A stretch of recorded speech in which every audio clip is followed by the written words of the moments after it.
ভুলে ভরা অ্যান্সার কি, এবং সেই নিয়েই তোমাদের কিন্তু অনেক সংশয়। কিভাবে চ্যালেঞ্জ করবে, কি করতে হবে, একাধিক প্রশ্নে চ্যালেঞ্জ করা যাবে কিনা, এইরকম অনেক প্রশ্ন কিন্তু সকাল থেকে আমাদের কাছে আসছে।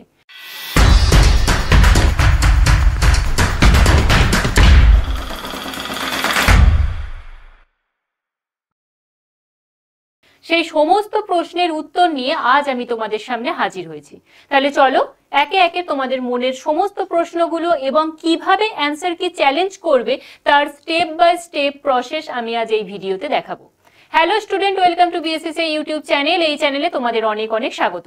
আজকে আমাদের বিষয় প্রথমেই বলে দিয়েছি, তো একদম বিষয়ে ঢুকে যাই। প্রথমেই যে বিষয়টা সেটা হচ্ছে, দেখো 16/9/2025 তারিখে কিন্তু তোমাদের নবম দশমের অ্যান্সার কি বেরোলো এবং গত 20 তারিখে তোমাদের 11-12 এর প্রভিশনাল অ্যান্সার কি প্রকাশিত হলো। এবং এই অ্যান্সার কি প্রকাশিত হওয়ার সাথে সাথেই কিন্তু তুমুল আলোড়ন পড়লো, কারণ একাধিক প্রশ্নের উত্তর ভুল। বিশেষ করে ইংলিশের যদি বলি 6টা প্রশ্নের উত্তর ভুল, এবং এমন এমন প্রশ্নের উত্তর ভুল যেগুলো একটা ক্লাস 5-6 এর স্টুডেন্টও ঠিক করে দিতে পারে। এরপর বাংলার ক্ষেত্রেও ভুল রয়েছে, ইতিহাসেও ভুল রয়েছে, কম বেশি সব সাবজেক্টেই কিন্তু এরকম ভুল রয়েছে। তো চ্যালেঞ্জ করবে কিভাবে? এরপর তোমাদের যেটা বিষয় যে স্বভাবতই চ্যালেঞ্জ করতে হবে, কিভাবে চ্যালেঞ্জ করবে এবং কমিশন কেন এই বিতর্কমূলক প্রশ্ন দিল সেইটা নিয়েও কিন্তু আমি আলোকপাত করব।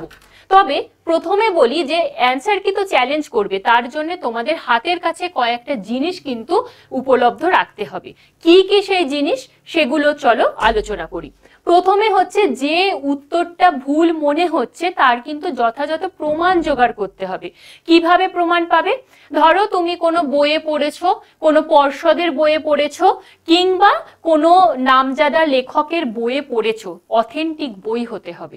সেই বইয়ের যে পৃষ্ঠা রয়েছে, সেখান যে উত্তরটা রয়েছে পৃষ্ঠার, তাতে আন্ডারলাইন করবে এবং সেটাকে মার্ক করে একটা ছবি তুলছো।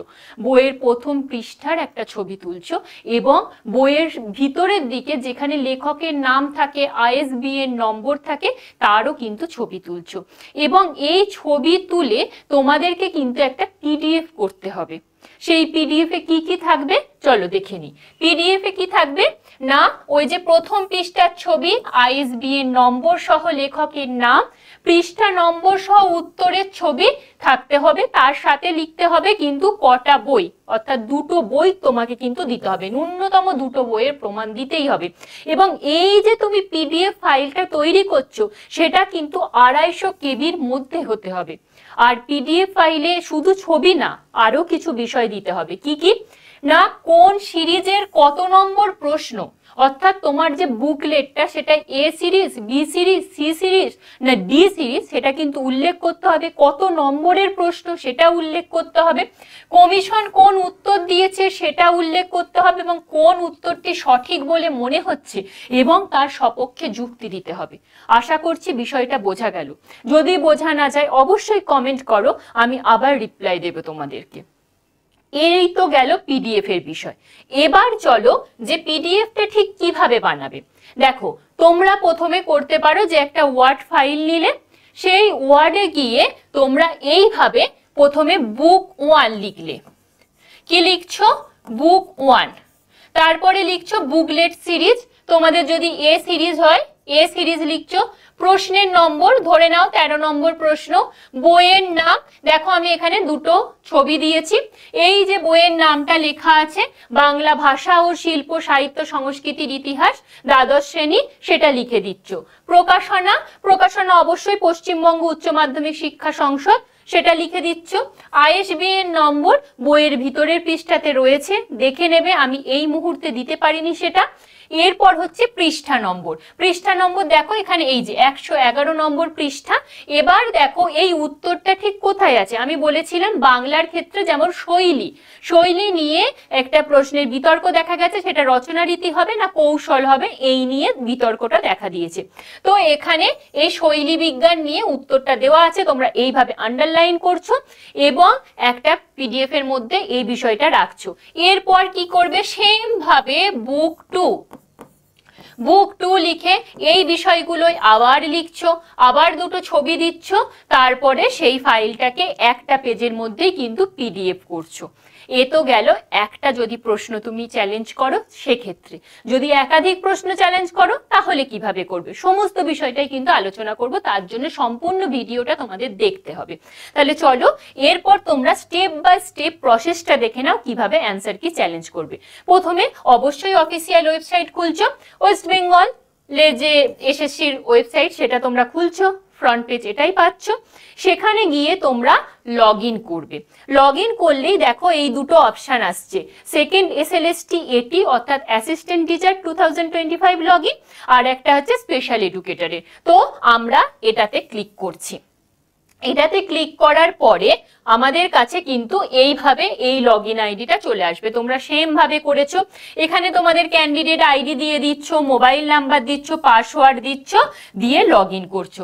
লগ ইন করার পরে তোমাদের কিন্তু ড্যাশবোর্ড ওপেন হয়ে যাবে। এর আগেও তোমরা বহুবার দেখেছো ড্যাশবোর্ড ওপেন হয়ে যাবে। ড্যাশবোর্ড ওপেন হওয়ার পরেই দেখবে এইরকম লাল রঙের একটা বক্স করে লেখা আছে model question objection registration system. তো সেখানে ক্লিক করছো। ক্লিক করার সঙ্গে সঙ্গেই তোমাদের কাছে কিন্তু এই রকম একটা পেজ ওপেন হচ্ছে। সেই পেজে কি থাকছে না model question objection registration system, তারপরে তোমার থাকছে ক্যান্ডিডেট ইনফরমেশন। ক্যান্ডিডেট ইনফরমেশনের জায়গায় তুমি তো আগেই লগ ইন করেছো, সুতরাং তোমার এখানে রোল নাম্বারটা কিন্তু এসে যাবে। তুমি এই তীর চিহ্নটায় ক্লিক করলে তোমার রোল নাম্বার পেয়ে যাবে। এবার যাদের ধরো 9, 10, 11, 12 দুটো সাবজেক্টই রয়েছে, মানে দুটো ক্ষেত্রে যারা পরীক্ষা দিয়েছো তাদের কিন্তু দুটো রোল নাম্বার আসবে। আর যারা 11, 12 এর শুধু পরীক্ষা দিয়েছো বা শুধু 9, 10 এর পরীক্ষা দিয়েছো তাদের একটা রোল নাম্বার আসবে। তো তোমরা আগে সিদ্ধান্ত নিয়ে নেবে তুমি 9, 10 এর প্রশ্ন চ্যালেঞ্জ করছো না 11, 12, তুমি দুটোই করতে পারো, কিন্তু এক্ষেত্রে আমি যে কোনো একটা নিয়ে আগে আলোচনা করে নিই। তো ধরো 9, 11, 12 এরটাই করছো, তো 11, 12 এর যে রোল নাম্বার সেটা তুমি সিলেক্ট করলে, দিয়ে তুমি এখানে ফেজ ডিটেলস করে নিলে। করার পরে তোমার সমস্ত ডিটেলস চলে আসবে। তারপর তুমি কি করবে, এই যে এখানে কিন্তু কোয়েশ্চেনের সিরিজ তোমাকে চুজ করতে হবে, অর্থাৎ ABCD কোন সিরিজ তোমার বুকলেট পড়েছে সেটা তুমি বুকলেটটা সিরিজটা করে নিলে। তারপর থাকবে তোমার হচ্ছে এখানে কোয়েশ্চেনের নাম্বার, সেখানে কত নম্বরের প্রশ্ন সেটা তুমি সিলেক্ট করলে। তারপর এখানে থাকবে হচ্ছে কমিশন কোন অপশনটা দিয়েছে, ধরো কমিশন দিয়েছে এখানে সি, তাহলে তুমি সিটা সিলেক্ট করলে। তারপর হচ্ছে তুমি কোনটাকে সঠিক বলে মনে করছো, এটাতে যেই ক্লিক করবে সঙ্গে সঙ্গে তোমার কাছে এই একটা ড্রপ অপশন ওপেন হবে। সেখানে কি কি থাকছে দেখো, ABCD অর্থাৎ চারটে অপশন। তারপরে থাকছে নো অ্যান্সার ইজ কারেক্ট, মানে কোনো উত্তরটাই সঠিক নয়। তারপর থাকছে more than one answer is correct, অর্থাৎ দুটো উত্তর হতে পারে। আর তারপর থাকছে question is wrong or out of syllabus, প্রশ্নটাই ভুল অথবা আউট অফ সিলেবাস। তো যেটা তোমার ঠিক মনে হচ্ছে সেটা তুমি সিলেক্ট করলে। সিলেক্ট করার পরে তোমাকে কি করতে হবে, সিলেক্ট করার পরে ধরো আরো একটি প্রশ্ন তুমি চ্যালেঞ্জ করতে চাইছো, সেখানে দেখবে এই যে সবুজ রঙের যে বাটনটা রয়েছে সেটাতে ক্লিক করলে এরকম আবার একটা ওপেন হয়ে যাবে। এই যে একটা ওপরে রয়েছে এটা 1 নম্বর, এটা 2 নম্বর, দুটো কোয়েশ্চেন তুমি ধরো চ্যালেঞ্জ করছো, সেক্ষেত্রে দুটো চলে আসছে। একইভাবে যেমন আগেরটা করলে প্রথমে তোমার বুকলেট সিরিজের নাম্বার, প্রশ্নের নাম্বার, তারপর তোমার হচ্ছে কমিশন কোন নাম্বারটা দিয়ে কোন অপশনটা দিয়েছে এবং তুমি কোন অপশনটা চাইছো সেটা সিলেক্ট করলে। সিলেক্ট করার পরে এই সবুজ নীল বাটনটাতে ক্লিক করলে তোমার কাছে এটা ওপেন হবে। সেখানে তোমার ক্যান্ডিডেট ডিটেলস থাকবে এবং তুমি কোন প্রশ্নটার জন্য অবজেকশন জানাচ্ছ সেই বিষয়টা পুরোটা থাকছে। তুমি ভালো করে থরলি চেক করে নিচ্ছ। তারপর তুমি এই নীল বাটনে ক্লিক করলে সঙ্গে সঙ্গে তোমার কাছে PDF আপলোডের কিন্তু অপশন চলে আসবে।